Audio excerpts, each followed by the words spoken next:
They say a woman's beauty is her greatest weapon. But for 8 years, Eleanor Vance was just a beautiful ghost, a silent trophy adorning the arm of a man who saw right through her. This is the story of how a woman became invisible in plain sight, and how she used that invisibility to orchestrate the most spectacular downfall London had ever seen. It all started on a crisp November evening at the Langham, London. The Grand Ballroom, a vision of Victorian splendor, was alive with the city's elite.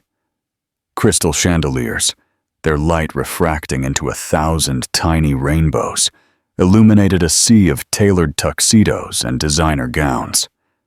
But amid the polished smiles and murmured gossip, none of them were prepared for the quiet storm that was about to break. Eleanor was Julian Price's wife, a stunning accessory to his empire. But tonight, a silent transformation was underway. Tonight, the porcelain doll would crack her own gilded cage. When the heavy oak doors swung open at 9:52 p.m., a hush fell over the room. It wasn't the sound of her footsteps on the hardwood floor that stole the breath of 400 guests. It was the presence. It was the metamorphosis.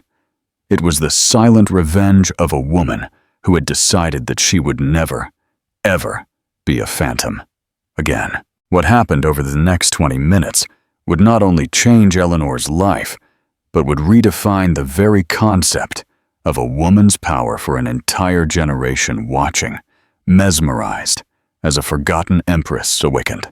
The neoclassical mansion in the heart of Belgravia was a fortress of marble and ambition.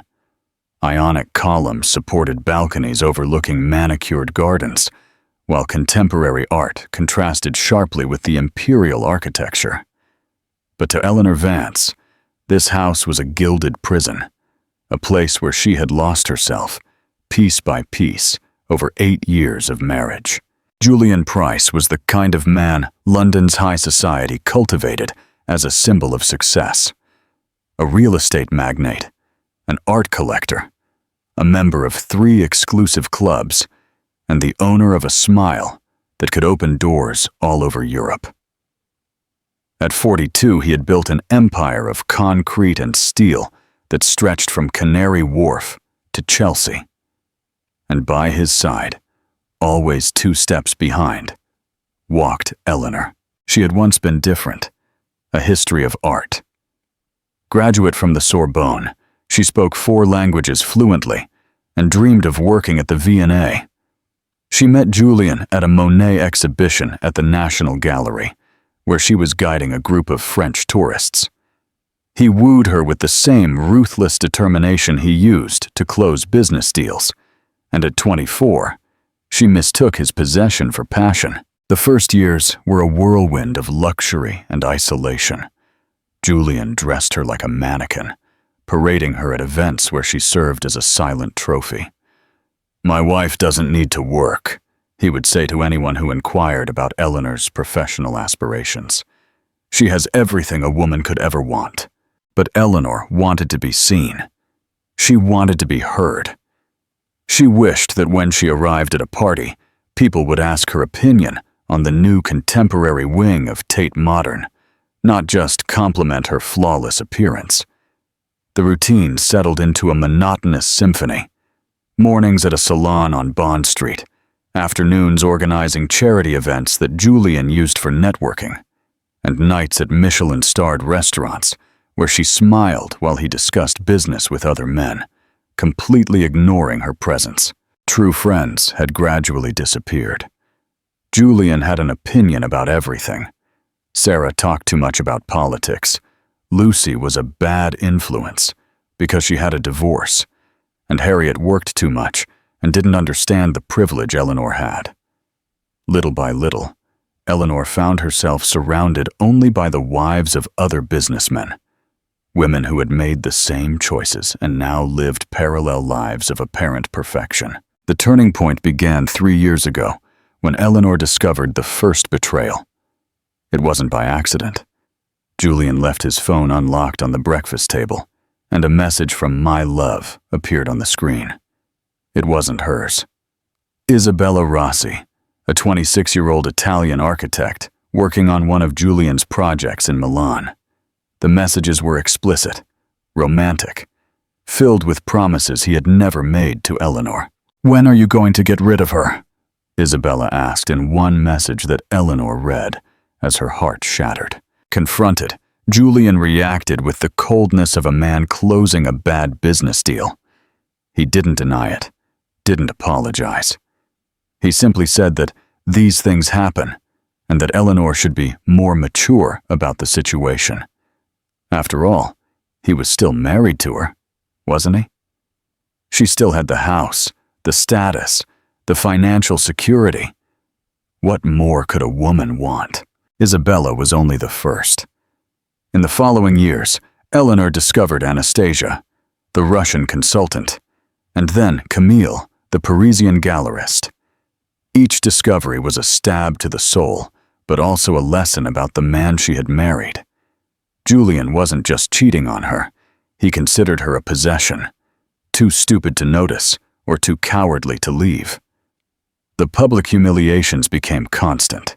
He would arrive late to events, claiming urgent business, which Eleanor knew were rendezvous with his mistresses. He would interrupt her when she tried to join conversations, change the subject when someone showed interest in her academic background, and always introduce her as my wife. Never by her name. The lowest point came 6 months before the gala. During a party at the Royal Albert Hall, Eleanor was talking to the director of the Victoria and Albert Museum about a new Egon Schiele exhibition. It was the first time in years someone had been genuinely interested in her professional opinion. She was radiant, discussing the symbolism in the artist's work, when Julian appeared. "Sorry, director, but my wife doesn't understand much of these academic things," he said, placing a possessive hand on Eleanor's arm. "She just likes pretty things, don't you, darling?" The humiliation was public, complete, and devastating. The director politely excused himself, leaving Eleanor alone with the man who had just destroyed the only intelligent conversation she had had in months. That night, she cried for the last time over Julian Price. That was when she decided she would no longer be the decorative wife. She would no longer be the shadow. No matter the price she had to pay, she would reclaim her identity, her dignity, and her strength. This is her strength. The British Arts Foundation Gala would be her declaration of independence. What Julian didn't know was that Eleanor had inherited something far more valuable than beauty. Her maternal grandmother's fortune, kept in secret for years. Enough money to restart 1,000 lives. Enough money to never depend on anyone ever again. As Julian slept peacefully beside her that night, Eleanor Vance made a silent promise to herself. She would become who she was always meant to be, and when she did, Julian would be the one begging for her attention. Have you ever felt so invisible in a relationship that you wanted to disappear completely? Let me know in the comments below. The months that followed the humiliation at the Royal Albert Hall were a masterclass in systematic degradation. Julian, as if sensing a subtle shift in the domestic atmosphere, intensified his campaign to annihilate Eleanor's self-esteem. It wasn't physical violence. He was too sophisticated for that. It was something far more perverse, the meticulous erosion of the soul. Mornings began to be punctuated by seemingly casual comments. "That dress is a bit tight, don't you think?" he would say while flipping through the Financial Times, without even looking up. "Maybe you should look up that nutritionist the Duchess of Cambridge recommended." The insinuation was clear. She was losing the only value he recognized in her appearance. The Belgravia apartment, once a sanctuary of luxury, transformed into a stage for a cruel play. Julian started bringing clients over for intimate dinners, businessmen accompanied by young, ambitious women who looked at Eleanor with a mixture of pity and superiority. "This is my wife," he would say, and the pause that followed spoke volumes. "She doesn't work, so she has plenty of time to take care of the house. The women, always younger, always more interesting, dominated the conversations. They talked about startups, innovative art projects, business trips to Dubai and San Francisco. Eleanor, seated at the opposite head of the Austrian oak dining table, smiled politely as her soul died a little more with each implied comparison. The cruelest of them was Larissa Petrov, a 28-year-old software developer whom Julian had met at a tech conference in Berlin. Platinum blonde with Siberian ice eyes, she had the audacity to ignore Eleanor completely during dinners, addressing only Julian and the other men present. "Julian told me you studied art history," Larissa said one particularly torturous night, sipping a glass of wine as if it were water. It must be fascinating to live in the past. I, personally, prefer to create the future. The entire table laughed at the witty observation. Julian smiled, proud, as if he had discovered a genius. Eleanor kept her smile frozen on her lips, but her nails dug into her palms, almost piercing her skin. The betrayals became brazen. Julian no longer bothered to hide. He came home smelling of other women's perfume, answered whispered calls in the bathroom, and traveled to conferences that lasted entire weekends. When Eleanor tried to talk about the state of their marriage, he was devastatingly blunt. "What do you want exactly?" he asked, adjusting the cuffs of his Hermes shirt in the bedroom mirror. "For me to pretend I'm still the romantic young man you met at the museum? We've grown up, Eleanor. You have security, comfort, social status. I have other needs. It's a civilized arrangement." "But I didn't agree to this arrangement," she said, her voice trembling despite her efforts to maintain composure. Julian turned to her with an expression of genuine annoyance. "Yes, you did.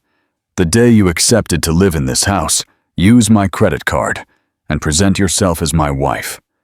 If you don't like the rules of the game, you know where the door is." The threat was clear, but it also revealed Julian's main weakness. He assumed Eleanor was financially dependent on him. He had no idea about her grandmother's inheritance, carefully invested and multiplied in Swiss accounts he would never discover. To him, she was an expensive porcelain doll. Too expensive to be abandoned, but not valuable enough to be respected. Social events became sessions of public torture. At the Royal Opera House, Julian danced with 5 different women, leaving Eleanor to sit alone at the VIP table like a premature widow. At the London General Hospital charity gala, he absented himself for 40 minutes to make important calls, returning with smudged lipstick and a slightly disheveled tie. The final straw came on Eleanor's birthday. Her 32nd birthday was celebrated at the Shard, with a panoramic view of the city. Julian had invited 8 couples from their social circle, but arrived an hour late, clearly coming from another engagement. "Sorry for the delay," he said, giving Eleanor a superficial kiss on the forehead. "I had a meeting that ran long," he lied, with the same casualness he used for breathing. During dinner, he spent the entire night on his phone, closing a deal with an investor from Helsinki. Eleanor blew out the candles on her cake alone, while the guests watched her with palpable embarrassment. When someone suggested a toast, Julian was outside, smoking a Cuban cigar and laughing loudly at a joke he'd heard on his phone. "He seems very busy," remarked Helena Weiss, the wife of an Austrian diplomat, discreetly. The tone was polite, but Eleanor caught the implied pity. She had become the object of compassion in London high society, the beautiful and neglected wife of the successful Julian Price. That night, lying alone in their marital bed while Julian worked in his office, another transparent lie, Eleanor made a decision that would change the course of her life. She took out her laptop and began researching high-net-worth divorce lawyers. Not just any lawyer, the best, the most merciless, the ones who turned separations into epic wars. But more important than that, she decided that her revenge would be public, elegant, and absolutely devastating. Julian had spent years building an image of a successful and desirable man. Eleanor would destroy that image in the most visible place possible, in front of the entire British elite, at the most important social event of the year. The British Arts Foundation Gala would take place in 3 months. Julian had bought a table for 10 people, as he did every year to impress clients and business partners. It would be the perfect stage for the debut of the new Eleanor Vance. No longer the decorative wife, but the woman he had completely underestimated. As Julian slept beside her, snoring slightly after another night of work, Eleanor smiled for the first time in months. Not a smile of happiness, but of anticipation. The war had begun, and Julian had no idea that he was about to discover what happens when you underestimate a woman who has nothing left to lose. The final week before the gala was a symphony of meticulous preparation. Eleanor had orchestrated every detail with the precision of a general planning a decisive battle. It was no longer about revenge. It was about rebirth. It was about showing herself, Julian, and the entire London elite who she really was when she wasn't being diminished. On Monday, she had her last session with her personal trainer. 3 months of intensive training had sculpted not just her body, but her posture, her presence, her energy. "You're not the same person who walked in here," he said, watching her execute a series of Pilates movements with feline grace. "Can you feel the difference?" Eleanor paused and looked at herself in the mirror that took up an entire wall. The woman staring back had proud shoulders, luminous eyes, and a smile that radiated internal power. "I feel it," she replied, lightly touching her own face. "It's like I've woken up after years of sleeping." "Physical power awakens inner power," he said, repeating the mantra that had become Eleanor's philosophy. "Now you carry that strength wherever you go." On Tuesday, she had her final session with her hairdresser. The modern cut had grown out exactly as planned, creating a sophisticated look that framed her angular face. But the hairdresser had a final surprise, a special treatment that would make her hair shine like silk under the ballroom lights. "For a special occasion," she said, applying a mixture of expensive oils. "You are literally going to stop traffic." On Wednesday, Eleanor visited the atelier of a rising British designer. The dress had been created especially for her, a unique piece that combined timeless elegance with audacious modernity. "When you wear this, it's not just a dress," the designer explained, while making the final adjustments. "It's armor. It's a statement. It's you telling the world, I am here, I am powerful, and you will respect me." Eleanor looked at herself in the 3-way mirror and felt an emotion she hadn't experienced in years. Genuine pride in herself. Not pride in what she possessed or who she had married, but pride in who she was, in her intelligence, her strength, her ability to reinvent herself. On Thursday, she had her last meeting with her lawyer, Dr. Elizabeth Kraft. The divorce papers were ready, a legal masterpiece that protected her interests and exposed all of Julian's financial vulnerabilities. "When do you plan to serve him the papers?" the lawyer asked. "After the ball," Eleanor replied. "I want him to have one last night, being the Julian Price he thinks he is. Tomorrow, he'll discover who really lost." Dr. Kraft smiled, a smile that had been terrifying powerful men for 2 decades. "It's going to be epic." On Friday, the day before the ball, Eleanor made her most significant psychological move. Instead of spending the day preparing, she announced she was having lunch with old university friends.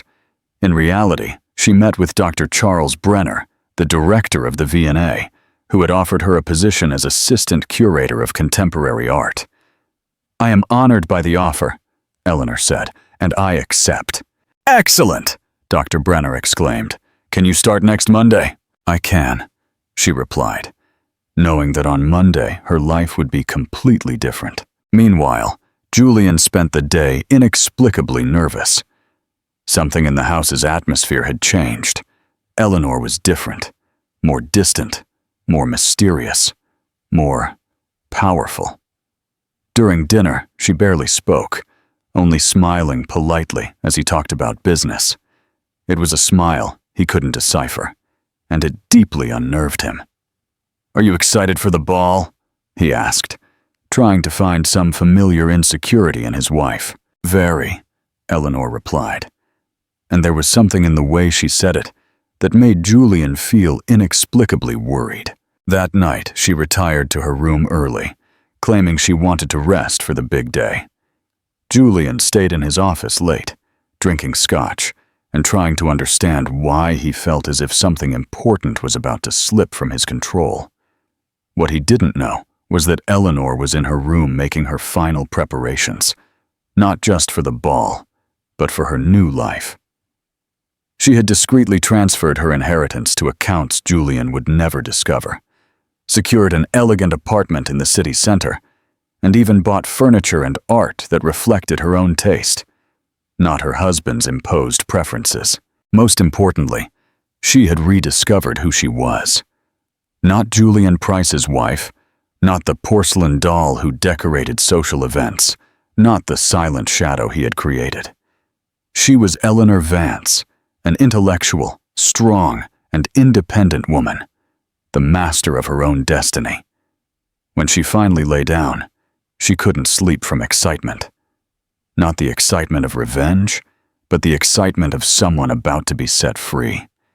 In 12 hours, she would walk into that ballroom not as a neglected wife, but as the woman she had always been meant to be. Julian slept peacefully beside her, completely oblivious to the fact that he was spending his last night as her husband. Tomorrow, all of London high society would witness the birth of a new Eleanor Vance and the fall of the empire of arrogance that Julian had built on the wreckage of her dignity.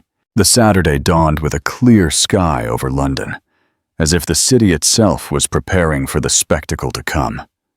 Eleanor woke up at 6 in the morning, not from nervousness, but from a pure energy that pulsed in her veins. It was the day of her liberation. Julian left early for a meeting with Japanese investors, absent-mindedly kissing his wife's forehead and muttering something about meeting her at the hotel. He barely looked at her, completely missing the different sparkle in her eyes, the sparkle of a woman who had found her power. The day unfolded like a ritual of transformation. At 10, her hairdresser arrived at the mansion to personally do her hair. At 2, her designer brought the dress for the final adjustments. At 4, a team of professionals transformed the master bedroom into a private beauty salon.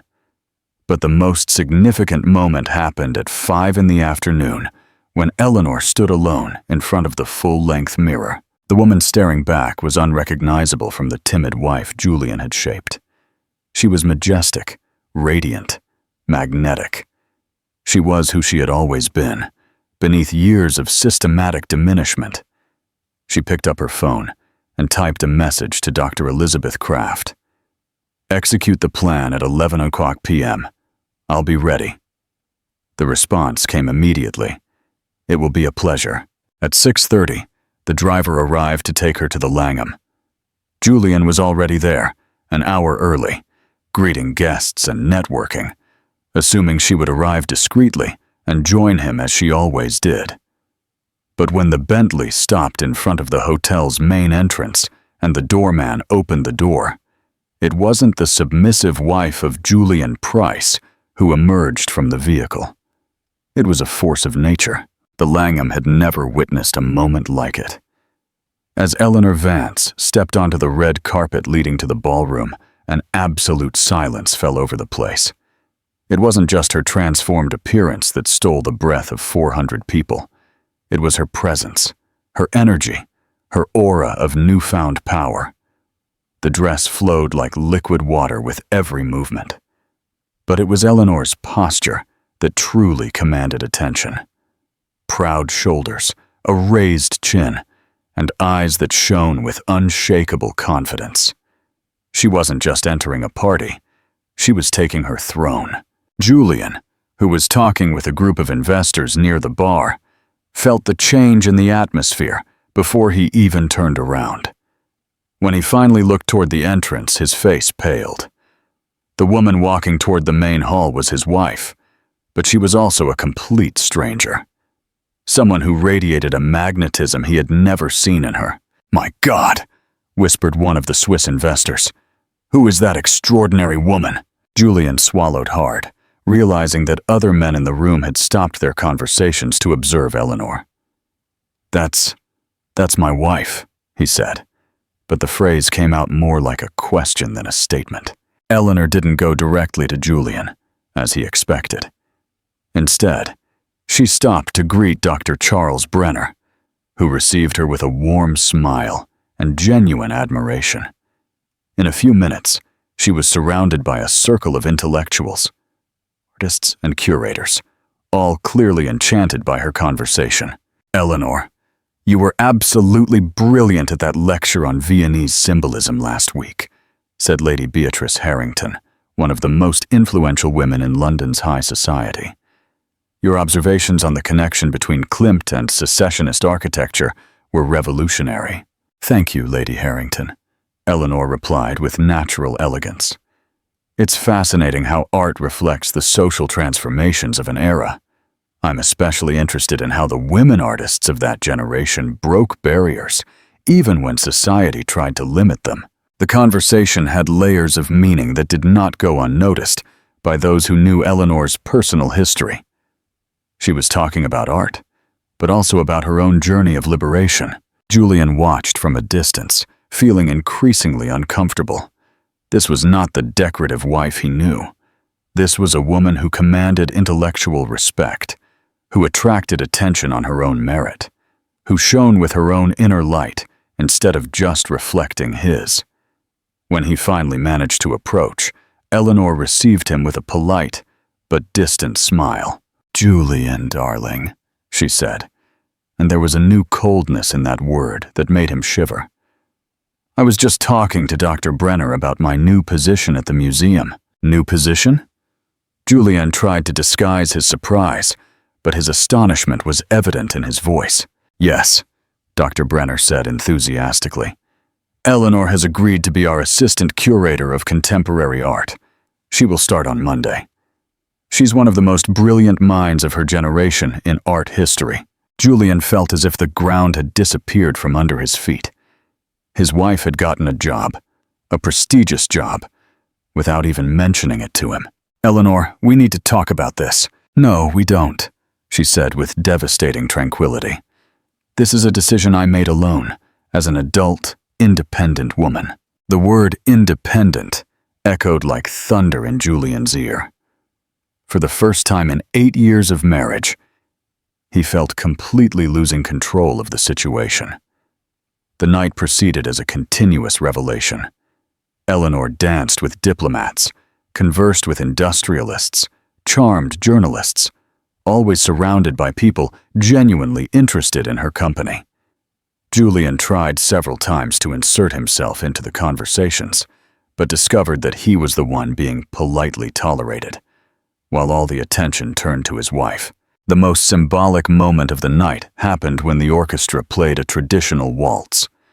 Instead of waiting for Julian to invite her to dance, as always happened, Eleanor accepted the invitation of the French ambassador, an elegant 60-year-old man who led her onto the dance floor with genuine admiration. Julian stood by the side of the dance floor, watching his wife dance with another man, not because he was being cheated on, but because she had chosen a different partner. It was a role reversal that left him completely disoriented. At 10:30 p.m., Eleanor politely excused herself and left the ballroom. Julian assumed she had gone to the restroom to touch up her makeup, but she didn't come back. 15 minutes later, worried, he looked for her through the hotel corridors until he found her in the Langhams' private library, sitting in a velvet armchair, calmly reading a book on modern art. "What are you doing here?" he asked, genuinely confused. Eleanor looked up from the book and stared at him with a serenity that scared him. "I'm waiting."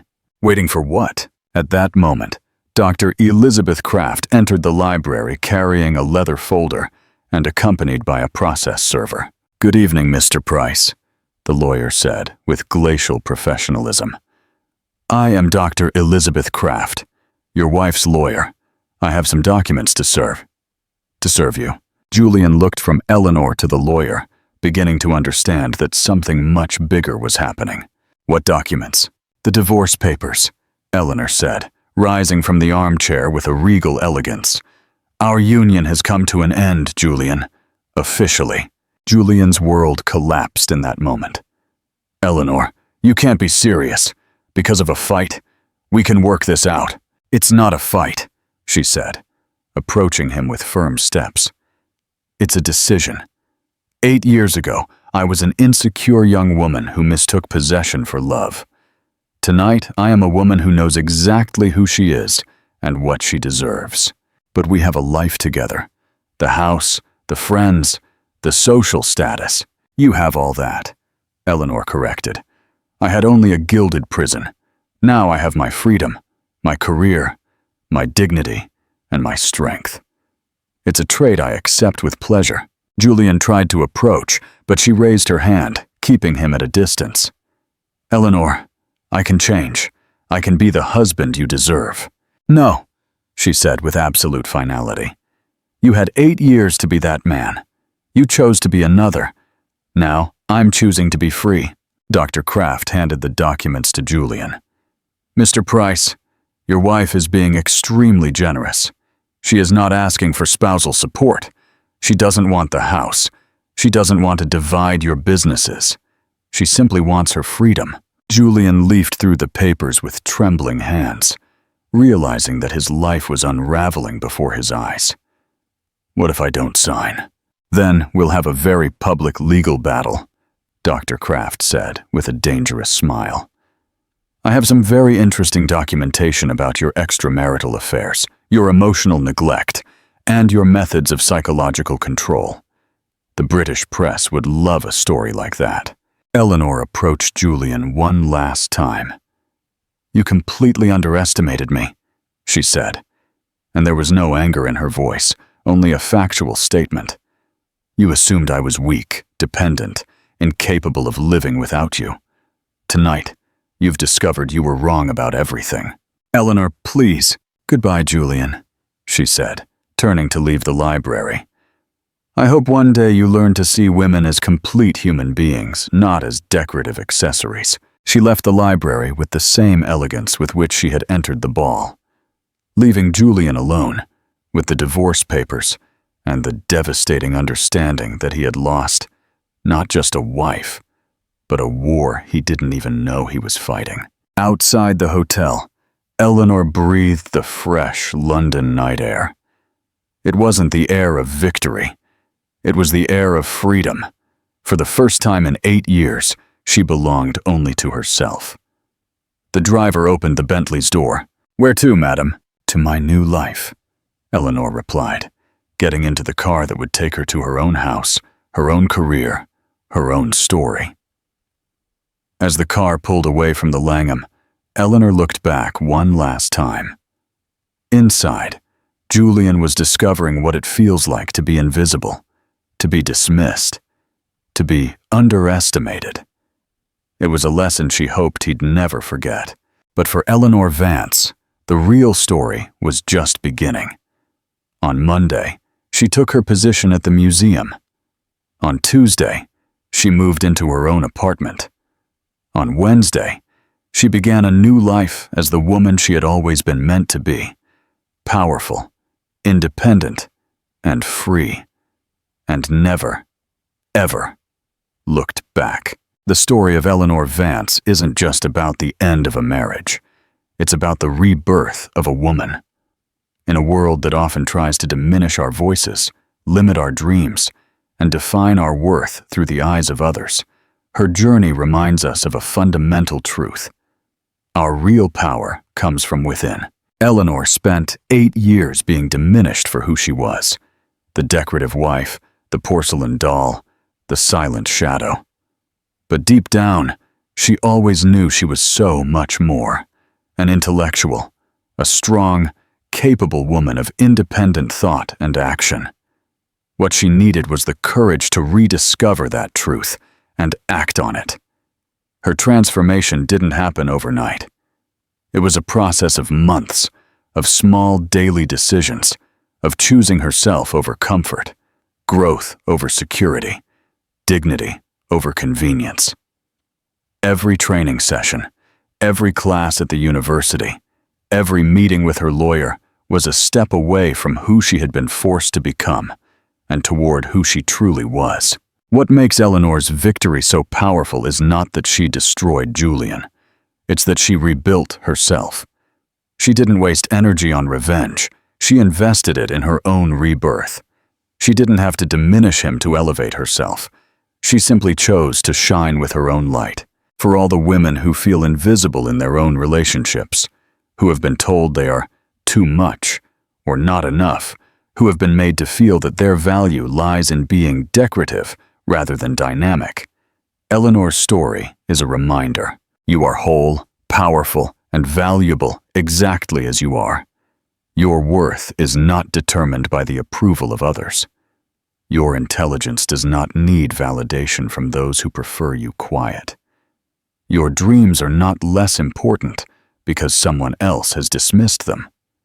True liberation doesn't come from changing others. It comes from refusing to diminish yourself.